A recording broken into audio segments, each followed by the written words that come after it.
यानंतर वळत पुढच्या बातमीकडे। विनोद पाटील यांनी लोकसभेतून माघार घेतली, मात्र उमेदवारी मागे घेताना त्यांनी 2 आमदार आणि एका राज्यसभा सदस्यावर हल्लाबोल देखील केलेला आहे। उमेदवारी देऊ नये यासाठी त्यांनी प्रयत्न केले असा आरोप त्यांनी केलेला आहे।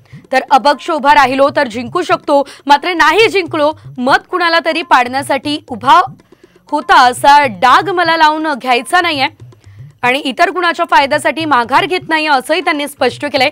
दरम्यान महायुतीकडून सध्या छत्रपती संभाजीनगरसाठी संदीपान भुमरे यांना उमेदवारी देण्यात आलेली आहे। मी या उमेदवारीतनं या रिंगणातनं माघार एकाच विषयावर घेतोय। मी कोणालाही समर्थन देत नाही, कोणासाठी निवडणुकीमध्ये थांबत नाही, कोणाचा प्रचार करण्यासाठी, कोणाला आणण्यासाठी किंवा कोणाला पाडण्यासाठी या निवडणुकीतून माघार घेत नाही। मला प्रश्न कळलेले आहे आणि उद्या सकाळपासून मी जिल्ह्यामध्ये प्रश्नांसाठी परत सगळ्यांशी संवाद साधणार आहे।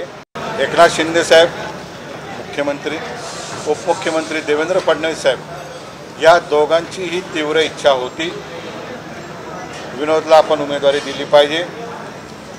त्या अनुषंगाने त्या दोघांनी खूप प्रयत्न केले, परंतु छत्रपती संभाजीनगर जिल्ह्यातील 2 सन्माननीय विद्यमान आमदार व एक राज्यसभा सदस्य यांनी आपलं मत मांडलं।